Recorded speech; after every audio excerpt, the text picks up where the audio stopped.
Sir सोच रहे होंगे मेरे आसपास तो कोई है ही नहीं। ओके, कुछ वचन हम पढ़ेंगे, उसके बाद आप लोग बैठ सकते हैं। हमारे बीच में आज कितने भाग पढ़े गए?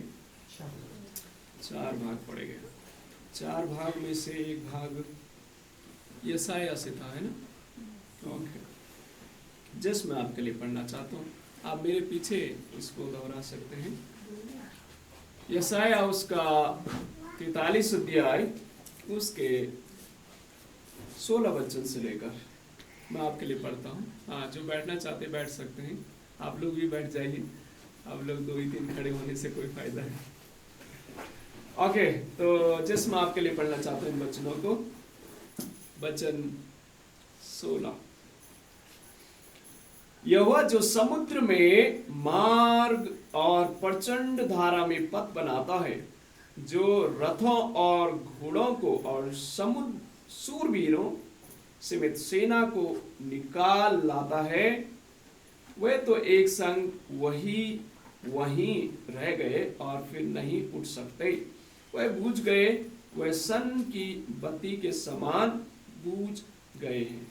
वह यूं कहता है, अब बीती हुई घटनाओं का स्मरण मत करो, ना प्राचीन काल की बातों पर मन लगाओ। देखो, मैं एक नई बात करता हूँ, वह अभी प्रकट होगी, क्या तुम उससे अनजान रहोगे? मैं जंगल में एक मार्ग बनाऊंगा और निर्जल देश में नदियां बहाऊंगा। प्रभु इस वचन को पढ़े जाने सुने जाने में हमें आशीष दे। प्रभु, हम प्रार्थना करते हैं कि अपनी पवित्र आत्मा की प्रेरणा के द्वारा आपके संदेश को आपके लोगों के बीच में रखने के लिए प्रभु आप मदद और सहायता करें। यीशु के नाम से प्रार्थना, आमीन। आज जो हमारे शिक्षा का विषय है इस रविवारिया में, वो है हमारी आशा का कारण। हमारी आशा का कारण। ये मैंने बहुत पहले मैंने ये कहानी पढ़ी थी, अकबर और बीरबल की कहानी। तो शायद ही कोई होगा जिन्होंने सुनी नहीं होगी, है ना? अकबर और बीरबल की कहानियां। एक बार की बात है, अकबर का दरबार लगा हुआ था और बीरबल को बुलाया गया कि फाइंड आउट करो बीरबल कहाँ है। लेकिन बीरबल को बुलाने के बाद भी बीरबल बहुत देर के बाद आता है और अकबर बड़ा आग बबूला होकर के बीरबल से कहता है, अरे तब से तुम्हें बुला रहा हूं, क्यों नहीं आए तुम? तो कहा, राजा, मैं एक ऐसे आश्चर्यचकित बातों को देखा जिससे मेरी आंखें हटी नहीं और इसलिए मुझे देर हो गया। तो अकबर ने पूछा, क्या बात थी वो जो आपकी आंखें हटी नहीं और इतने लेट आप हो गए? तो बीरबल कहता है, मैंने देखा तो करीबन 100 फीट की ऊंचाई में एक हंडी रखी हुई थी और नीचे आग जली हुई थी, वो खिचड़ी वहां पर पक रही थी। तो अकबर ने कहा, ये तो हो ही नहीं सकता, ये तो बहुत ही, मैं इसमें यकीन नहीं करता हूं, ऐसा कभी नहीं हो सकता। लेकिन उसने कहा, हाँ ऐसा है। तो अकबर को आया गुस्सा और अकबर ने सोचा इसे एक पाठ पढ़ाया जाए और तब जाकर के इससे पूछा जाए कि ऐसा हो सकता है क्या। तो गुस्सा में क्या किया अकबर ने, गुस्सा में क्या किया, एक बहुत बड़ा तालाब टाइप का था, उसमें खूब आइस डाल दी, बर्फ डाल दी, बहुत ठंडा रखा और बीरबल को उसमें डाल दिया। बीरबल को जो उसमें डाला तो तकरीबन काफी दूरी में बीरबल की जो आंखें हैं वो एक किरण थी, धूप की किरण, धूप नहीं एक्चुअली वो दिया टाइप का होता है ना, उजाला। तो पूरी रात भर जो है ये बीरबल जो है उसमें रहता है और रहने के बाद सुबह जब होता है देखा जाता है ये जो बीरबल है इसको कुछ भी नहीं हुआ। इसको अकबर तो ऐसा सोच रहा शायद इसकी मौत हो जाएगी, लेकिन इसे कुछ नहीं हुआ। तो इसको बुलाया गया राजमहल में, अरे पूरी रात तुम इस ठंड में कैसे तुम जीवित रह पाए? तो उसने कहा, राजा मैंने कहा था ना, जो दृश्य मैंने देखा उसमें तो कुछ आश्चर्यचकित बात तो है। तो फिर बोला कि कैसे रहा? तो उसने, वो दूर आप देख पा रहे हैं वहां पर एक दिया जल रहा था और पूरी रात भर मेरी आशा, मेरा भरोसा उस दिया को लेकर के मैं अपने आप को ऊर्जा महसूस कर रहा था और मेरा कुछ भी क्या नहीं हुआ, नुकसान नहीं हुआ, मैं अभी भी जीवित हूँ। ये जिस एक कहानी है लेकिन वास्तविकता में आशा जो होती है ना, होप जो होती है, इंसान को एक जीने का क्या देता है, हौसला देता है। मुश्किलों के समय में भी, बुरी परिस्थितियों में भी, और दिक्कतों में भी, परेशानी में भी आशा आपके जीवन में क्या करती है, एक किरण देती है जीने का, एक हौसला देती है आपको जीने की। जिस तरीके से बीरबल जो है ठंडे पानी में रहने के बावजूद भी दूर की किरण उसे एक ताजगी देती रही, वो एक आशा है कि कल सवेरा होगा और ये जो जहां मैं हूं इस स्थिति से ये परिवर्तन हो जाएगा, या वहां से मैं बाहर निकल जाऊंगा। तो हमारे जीवन में भी जैसे आज का संदेश है, हमारी आशा का कारण, हमारी आशा का कारण क्या, मसीहियों की आशा का कारण क्या है। आप वो में मसीह हैं, हमारी आशा का कारण क्या है। जब आप दुखों में जाएं, जब आप कलेशों में जाएं, जब आप परेशानी में रहें, इन सब चीजों में क्या है वो आशा का कारण आपके जीवन में और मेरे जीवन में। बाइबल हमें बहुत सारी बातों के बारे में शिक्षा देती है। और आज जो पहली बात आप में सीखने पाएंगे, यशाया उसका 43 अध्याय और उसके 16 से जब 25 तक आप पढ़ेंगे तो आपको मुझे एक चीज जो है जो सीखने के लिए मिलेगी, वो मैं जैसा आपको बताना चाहता हूँ, ये है परमेश्वर हमें क्षमा करता है और नए सिरे से पुनर्स्थापित करता है। परमेश्वर हमें क्षमा करता है और नए सिरे से पुनः स्थापन करता है। तो परमेश्वर जो है वो क्षमा करने वाला परमेश्वर है। वचन उसका 18 में लिखा है, अब बीती हुई घटनाओं का स्मरण मत करो, ना प्राचीन काल की बातों पर मन लगाओ। यशाया परमेश्वर का दास इजराइलियों को एक चीज स्मरण दिला रहा है और याद दिला रहा है कि परमेश्वर जो है वो क्षमा करने वाला परमेश्वर है।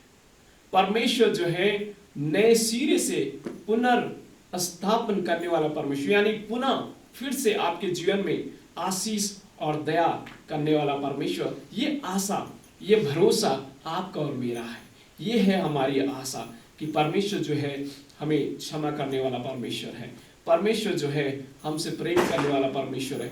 आपके जीवन में, मेरे जीवन में शायद बहुत बार आप में चूक जाते हैं, बहुत बार आप में फेल हो जाते हैं अपने जीवन में, बहुत बार आप में अपने जीवन में असफल हो जाते हैं, लेकिन परमेश्वर यशाया भविष्यवक्ता के माध्यम से पुनः इजराइलियों को याद दिला रहा है कि परमेश्वर जो है वो क्षमा करने वाला परमेश्वर है।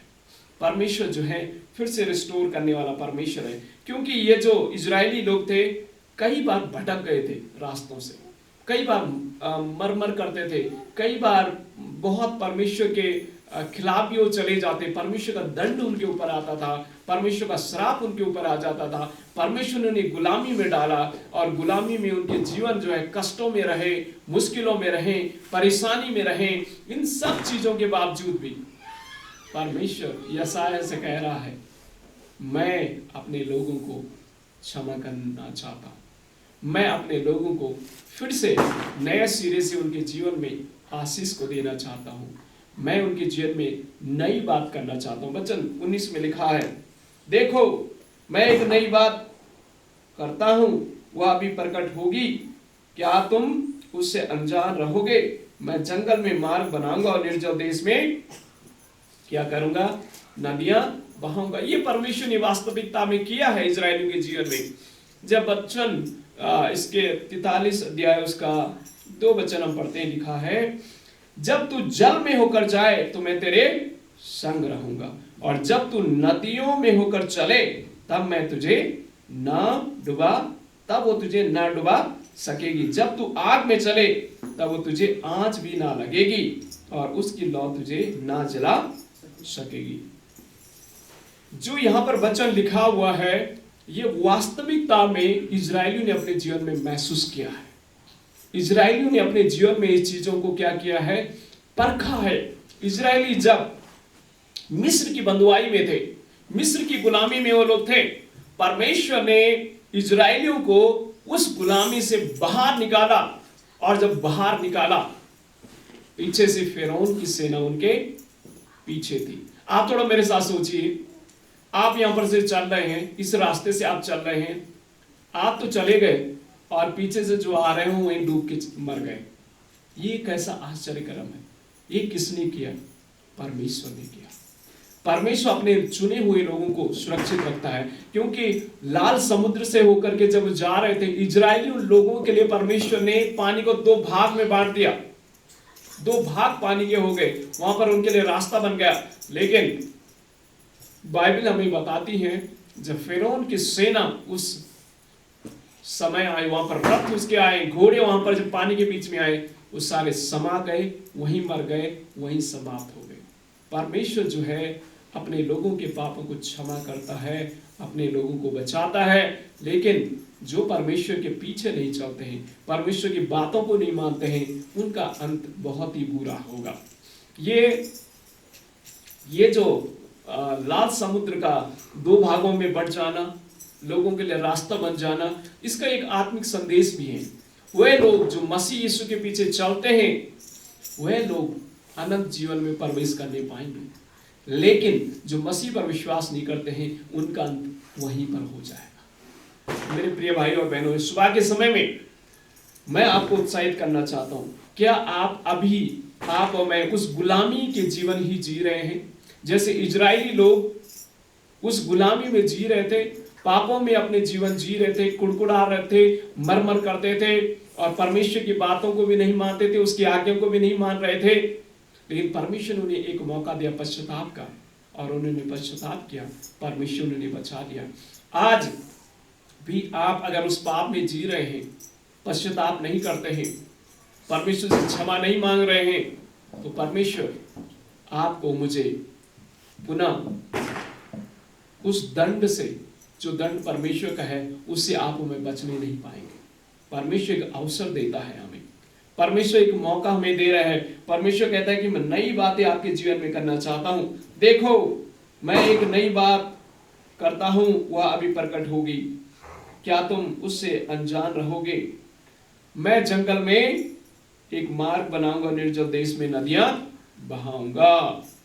परमेश्वर जो है आपकी मुश्किलों में भी रास्ता खोलने की शक्ति रखता है, लेकिन उनके लिए रखता है जो उसके पीछे चलते हैं। इजरायलियों को एक संदेश जो परमेश्वर देना चाहता था, वो ये था, अपनी आशा जो मुझ पर आपने बनाई है, उससे कभी निराशा यानी पीछे बैकस्लाइड ना हो, आगे बढ़ते चले जाएं।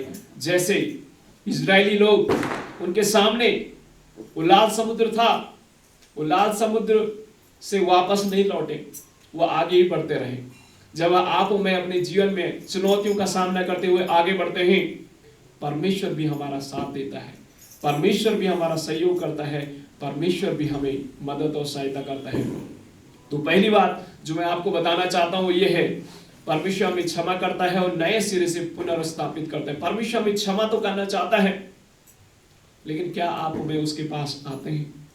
सच्चे मन के साथ परमेश्वर के पास आए, जैसे इजरायली लोग लौट करके प्रभु के पास आए। जो लोग वापस नहीं लौट के आए, वो सर्वनाश हो गए, उनकी जीवन वहीं समाप्त हो गया। लेकिन जिन्होंने पश्चाताप किया, प्रभु के दास मूसा की बातों को माना, उसकी आज्ञाओं को माना और आज्ञाओं को मानते हुए परमेश्वर के साथ साथ चलते रहे, परमेश्वर उनके जीवन को बचाया, उनके घराने को पुनः स्थापित किया और इजरायली लोग जो गुलामी में थे, कनान देश में वो प्रवेश करने पाए और परमेश्वर की वचन के आशीष को उन्होंने प्राप्त किया। वचन 20 में लिखा हुआ है, वचन 20 में लिखा है, गीदड़ और शतुरमुर्ग आदि जंगली जंतु मेरी महिमा करेंगे, क्योंकि मैं अपनी चुनी हुई प्रजा के पीने के लिए जंगल में जल और निर्जल देश में नदियां बनाऊंगा। इस प्रजा को मैंने अपने लिए बनाया है कि वह मेरा गुणानुवाद करे। परमेश्वर आपसे एक ही चीज की उम्मीद लगाया हुआ है और वो उम्मीद है, परमेश्वर चाहता है कि आप में उसकी क्या करें? महिमा करें। आप में उस परमेश्वर की महिमा करें, उस परमेश्वर की जय जयकार करें, उस परमेश्वर की तारीफ करें, उस परमेश्वर की बड़ाई करें। और आप में उस परमेश्वर को क्या दे सकते हैं? आपके पास क्या है जो परमेश्वर को दें? सिवाय धन्यवाद की भेंट उस परमेश्वर को चढ़ाएं, क्योंकि आश्चर्य कर्म करने वाला कौन है? परमेश्वर है। सामर्थ्य काम करने वाला कौन है? परमेश्वर है। आपको मुझे सिर्फ उस परमेश्वर का धन्यवाद करना है और अपने जीवन में आगे बढ़ते चले जाना है। जब आप में धन्यवाद के साथ आगे बढ़ते हैं, जीवन में चमत्कार होते हैं, जीवन में आश्चर्य कर्म होते हैं और जीवन में अद्भुत काम हमें देखने को मिलते हैं। हमारे पास बाइबल में उदाहरण है, यहोशू और इजरायली प्रजा जब उनके सामने यरीहो की बहुत बड़ी दीवार उनके सामने थी, उन्होंने मालूम है इसका सामना कैसे किया? धन्यवाद करते हुए परमेश्वर की स्तुति करते हुए चारों तरफ उसमें घूमते चले गए। और जब परमेश्वर की बातों को उन्होंने माना, परमेश्वर का धन्यवाद किया, बाइबल कहती है कि वो फाउंडेशन से यानी नींव से क्या हो गई? गिर करके ढा दी गई और उनके लिए आगे यरीहो में रास्ता खुल जाता है। आपके जीवन में, मेरे जीवन में वो बाधाएं, वो दीवारें बहुत सारी हो सकती है, आपकी समस्या हो सकती है, आपका स्वभाव हो सकता है, कुछ भी वो बाधाएं आपके जीवन में वो हो सकती है। परमेश्वर को धन्यवाद करते हुए आगे बढ़ते चले जाएं। जब आप में परमेश्वर को धन्यवाद करते हुए आगे बढ़ेंगे, हमारे जीवन में आश्चर्यकर्म होंगे और परमेश्वर हमें क्षमा करेंगे और हमारे जीवन को पुनर्स्थापित करेंगे। वचन 25 में लिखा है, मैं वही हूं जो अपने नाम के निमित्त तेरे अपराधों को मिटा देता हूं और तेरे पापों को स्मरण न करूंगा। आमीन। परमेश्वर क्षमा करने वाला परमेश्वर है, हमारे गुनाहों को क्षमा करने वाला परमेश्वर है, हमारे पापों को क्षमा करने वाला परमेश्वर है और हमारे जीवन को पुनर्स्थापित करने वाला परमेश्वर है। क्यों ना उस परमेश्वर के सामने अपने आप को दीन बनाए, अपने आप को नम्र बनाए और अपने गुनाहों और पापों को मान ले। अगर आप और मैं अपने गुनाहों और पापों को मान लेंगे, परमेश्वर विश्वास योग्य है क्षमा करने के लिए। आमीन। परमेश्वर ने बाइबल में हमारे पास उदाहरण है, पतरस जो प्रभु के पीछे चल रहा था और प्रभु के पीछे चलते चलते उसके जीवन में भी एक ऐसा मुकाम आया जहां पर उसने प्रभु का इनकार कर लिया, लेकिन परमेश्वर ने पतरस को भी क्षमा किया। आमीन। परमेश्वर ने पतरस को क्षमा किया, उसे पुनर्स्थापित किया और पतरस एक महान परमेश्वर का दास बन गया। जब आपके गुनाह और मेरे पाप और आपके पाप जब क्षमा हो जाते हैं, परमेश्वर हमें अपनी सामर्थ्य से बढ़ता है और अपने लिए इस्तेमाल करता है। जब तक आपके गुनाह और मेरे गुनाह क्षमा नहीं होंगे, तब तक आप में परमेश्वर के कामों में इस्तेमाल नहीं होने पाएंगे। परमेश्वर के कार्य के लिए अगर इस्तेमाल होना है तो अपने गुनाहों और अपने पापों की क्षमा परमेश्वर से मांगना जरूरी है। और क्षमा परमेश्वर उन्हीं को करता है जो उसके पास आते हैं, जो उससे क्षमा मांगते हैं। परमेश्वर ने क्षमा करने में विश्वास योग्य है और धर्मी परमेश्वर है। क्यों ना परमेश्वर के सामने है, क्यों ना परमेश्वर के सामने अपने आप को दीन करें और प्रभु से कहें, प्रभु जैसे आप इजरायलियों को जिन्होंने आपके खिलाफ बहुत ही कुड़कुड़ाए, बहुत ही मरमर किया, बहुत सारी बातों में आपकी आज्ञा का उल्लंघन किया, प्रभु जब आप परमेश्वर उन्हें बचा सकते हैं, जब उन्हें उस गुलामी से आजाद कर सकते हैं प्रभु, तो हमें भी कर सकते हैं। आपके अंदर छोटी छोटी कमियां क्या हैं, वो छोटे छोटे गुनाह क्या हैं, छोटे छोटे पाप क्या हैं, उन पापों को स्वीकार करें और परमेश्वर के सामने आए। प्रभु ने क्षमा करेगा और आपके जीवन को पुनर्स्थापित करेगा और आपके जीवन एक आशीषमय जीवन होगा। जैसे इजरायलियों का जीवन, जिन लोगों ने क्षमा परमेश्वर से मांगा, मन फिराया और प्रभु ने उन्हें कनान देश में भेजने पाया और बहुत सारे आशीष का कारण वो बनने पाए हैं। पतरस अपने गुनाहों को कबूल किया और कबूल करने के बाद परमेश्वर ने उसे इस्तेमाल किया और कलीसिया के लिए वो प्रथम एक स्तंभ बन गया। पौलुस जो परमेश्वर के लोगों के खिलाफ था, पाप की जिंदगी या गुनाहों की जिंदगी परमेश्वर के कलाम के अनुसार वो कर रहा था, लेकिन जब उसने अपने आप को परमेश्वर के चरणों में दीन किया, नम्र किया, मन फिराया, परमेश्वर ने उसे इस्तेमाल किया और बहुतों के लिए वो आशीष का कारण बन गए। आज हमारे जीवन में परमेश्वर आशीष तो देना चाहता है। क्या आप और मैं अपने आप को परमेश्वर के सामने क्षमा मांगने के लिए दीन और नम्र करेंगे? अगर हाँ, तो परमेश्वर हमें पुनः स्थापित करेगा, हमें इस्तेमाल करेगा।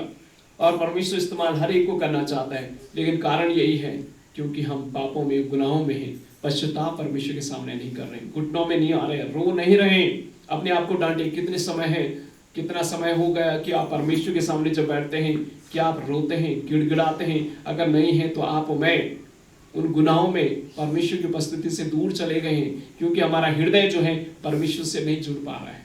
परमेश्वर से जब आपको मेरा हृदय जुड़ने पाएगा, तरस भरा हृदय हमारा होगा, आंखों से आंसू निकलेंगे और बीमारों के लिए, पीड़ितों के लिए, गरीबों के लिए, बेसहारों के लिए और पाप में जो नाश हो रहे हैं उनके लिए हमारे हृदय में एक बोझ और दर्शन आएगा और परमेश्वर आपकी प्रार्थनाओं को सुन करके पुनः स्थापित उन लोगों को भी करेगा जो गुनाहों में और पापों में है।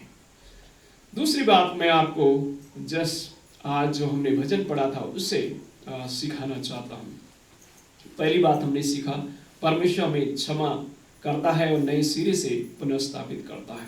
दूसरी बात जो हमें सीखने पाएंगे वो है भजन संहिता उसका 54। भजन संहिता 54 जो आप में पढ़ेंगे तो उसमें जो हमें दूसरी बात सीखने को मिलेगी वो यह है, परमेश्वर की उपस्थिति में परमानंद है। परमेश्वर की उपस्थिति में परमानंद है, या दूसरे शब्द में कहें परमेश्वर की उपस्थिति में आनंद है। वचन 84, साम नंबर 84 उसके 1 और 2 जो हम पढ़ेंगे, जिसमें आपके लिए पढ़ना चाहता हूँ। हे सेनाओं के यहोवा, तेरे निवास क्या ही प्रिय है। मेरा प्राण यहोवा के आंगनों की अभिलाषा करते करते मूर्छित हो चला।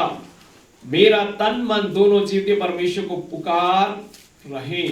हे सेनाओं के यहोवा, हे मेरे राजा, हे मेरे परमेश्वर, तेरी वेदियों में गौरैया ने अपना बसेरा और सुपा बेनी ने घोंसला बना लिया, जिसमें वह अपने बच्चे रखे। हे सेनाओं के यहोवा, तेरा निवास क्या ही प्रिय है।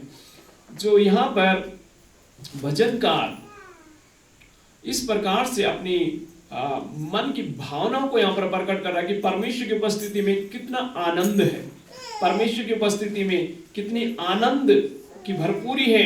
वचन 2 में लिखा है, मेरा प्राण यहोवा के आंगनों की अभिलाषा करते करते मूर्छित हो चला। मेरा तन मन दोनों जीवते परमेश्वर को पुकार रहे हैं। मेरे प्रिय भाई और बहनों, क्या आप में परमेश्वर की उपस्थिति के लिए, क्या आपके अंदर, मेरे अंदर वो जिज्ञासा, वो लालसा, वो इच्छा है? जैसे भजनकार कहता है कि प्रभु तेरा निवास स्थान क्या ही प्रिय है और मेरा प्राण तेरे आंगनों का अभिलाषी है। वो एक परमेश्वर की उपस्थिति के लिए, परमेश्वर के भवन के लिए एक जो भजनकार है उसके अंदर एक तीव्र इच्छा है।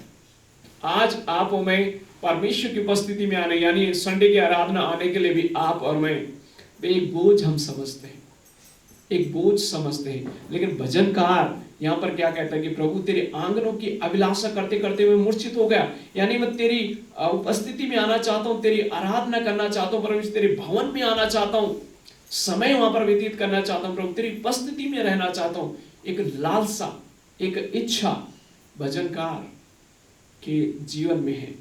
मेरे प्रिय भाई और बहनों, ये इच्छा तभी आपके अंदर और मेरे अंदर प्रवेश करने पाएंगी, तभी ये इच्छा हमारे अंदर होगी जब आप और मैं परमेश्वर से प्रेम करते हैं। जो परमेश्वर से प्रेम करते हैं उनके अंदर वो लालसा होती है, वो इच्छा होती है, वो इंतजार करते हैं कि कब समय आए कि हम परमेश्वर की उपस्थिति में जाएं। उस दिन का इंतजार करते रहते हैं। मुझे याद है कुछ हमारे भाई और बहन नेपाल में और इवन गढ़वाल में भी और इवन हिमाचल में भी कुछ पहाड़ों में वो दिन याद आते हैं कि संडे के लिए, सैटरडे कुछ सब चीजें पैक कर देते थे। हमें भी याद है आज जब हम प्रभु की वचन सीखने के लिए पहले सैटरडे को सारी तैयारी कर लेते थे, कपड़े धोल करके, आयरन करके बिल्कुल रेडी रहना है और संडे को सबसे पहले आगे सीट में बैठने के लिए हम लोग तैयार रहते। वो जिज्ञासा, वो लालसा होना बहुत जरूरी है। आज कलिसिया खाली हो गई, कलिसिया में कोई लोग नहीं, धीरे धीरे खाली ये होती जा रही है। ये लालसा, वो भावना, वो चाह नहीं है लोगों के अंदर कि परमेश्वर की उपस्थिति में जाएं। परमेश्वर की उपस्थिति में लोग जाने के लिए वो एक भावना नहीं, वो एक इच्छा नहीं, वो तीव्र इच्छा नहीं है। जैसे भजनकार कहता है, प्रभु तेरे निवास स्थान क्या ही प्रिय है। यानी भजनकार जानता है कि प्रभु तेरी उपस्थिति में आनंद की भरपूरी है। जब तेरी उपस्थिति में जाता हूं, मेरे जीवन में एक रिचार्ज जैसा मिल जाता है और मैं पूरे सप्ताह के लिए तरोताजा होकर के जाता हूं। प्रभु, वो जिज्ञासा मेरे प्रिय भाई बहनों हमारे अंदर होना जरूरी है। परमेश्वर की उपस्थिति में आने के लिए अपने आप को आत्मिक रीति से तैयार करें। आज इसीलिए हमारे जीवन में भी हम लोग वो आशीष को नहीं महसूस कर पा रहे हैं, परमेश्वर की उपस्थिति को नहीं महसूस करने पा रहे हैं, क्योंकि आप में प्रिपेयर नहीं है, तैयार नहीं है। आत्मिक रीति से तैयार होना जरूरी है। सैटरडे को बैठ करके प्रार्थना करेंगे, सुबह उठ करके जल्दी प्रार्थना करें, प्रभु तेरे भवन में जा रहा हूं, अपने भवन में मुझसे बातचीत करें प्रभु। क्योंकि अगर आप में उस तैयारी के साथ नहीं आएंगे, उस प्रिपरेशन के साथ नहीं आएंगे, तो सेम ही रहेगा जैसे आप घर में थे, जैसा आपका सप्ताह कटा ऐसा ही रहेगा। जब तक आप में उस तैयारी के साथ नहीं, अपने आप को तैयार करें। आत्मिक रीति से तैयार करना बहुत जरूरी है। हम सबों को आत्मिक रीति से अपने आप को तैयार करना जरूरी है, तभी परमेश्वर के आनंद और परमेश्वर की उपस्थिति का आनंद हम तभी उठाने पाएंगे, तभी हम महसूस अपने जीवन में करने पाएंगे, जैसे भजनकार कहता है। और जब आप भजन 84 के वचन 4 से आगे पढ़ेंगे, एंड इवन 4 वचन में भजनकार कहता है, हे सेनाओं के यहोवा, हे मेरे राजा और मेरे परमेश्वर, तेरी वेदियों में गौरियों ने अपना बसेरा और सुबह बेनी ने घोंसला बना लिया है, जिसमें वो अपने बच्चे रखे। यहाँ पर भजनकार इस दृश्य को भी याद कर रहा है कि ये जो पक्षियां हैं, सुबह बेनिया या गौरिया है, उन्हें अपना बसेरा बना लिया है प्रभु तेरे भवन में। भजनकार इस प्रकार से इस चीज को याद करता है कि प्रभु इन लोगों ने तो अपना घोंसला बना दिया है, तेरी उपस्थिति में प्रतिदिन रहते हैं। प्रभु मैं भी इस आनंद को महसूस करना चाहता हूँ, तेरी उपस्थिति में प्रत्येक दिन, हर एक दिन तेरी उपस्थिति में अपने जीवन को व्यतीत करना चाहता हूँ, तेरी उपस्थिति में रहना चाहता हूँ, घोंसला बनाना चाहता हूँ, रहना चाहता हूँ, तेरी उपस्थिति में रहना चाहता हूँ, तेरे भवन में रहना चाहता हूँ। परमेश्वर, ये जिज्ञासा, ये भावना, ये चाह आपके अंदर, मेरे अंदर होना बहुत जरूरी है, तभी आप में परमेश्वर के उपस्थिति का आनंद अपने जीवन में महसूस करने पाएंगे। 4 वचन में लिखता है, क्या ये धन्य है वे जो तेरे भवन में रहते हैं, वे तेरी स्तुति निरंतर करते रहेंगे। आमीन। वचनकार कहता है कि प्रभु जब तेरी उपस्थिति में, तेरे भवन में जब हम रहने पाएंगे, तो निरंतर आपकी स्तुति करने पाएंगे। ये जिज्ञासा वचनकार की है, वचनकार की ये चाह है प्रभु तेरी उपस्थिति, जैसे सुबह बेनी है या गौरैया है, उन्होंने घोंसला बना लिया है प्रभु। मैं चाहता हूं प्रभु कि तेरे भवन में ऐसी मैं रहूं और निरंतर तेरी स्तुति करता रहूं। आमीन। आज आप में अगर आराधना थोड़ा सा लेट हो गया तो हम लोग घड़ी की ओर देखते हैं कब समाप्त होगी, ये वचन थोड़ा सा लेट हो गया, घड़ी की ओर देखते हैं कब समाप्त हो जाएंगे, क्योंकि परमेश्वर के भवन में आप में उस चीज को महसूस नहीं कर रहे। परमेश्वर की उपस्थिति में वो आनंद को आप में महसूस नहीं करने पा रहे हैं। ना करने का कारण यही है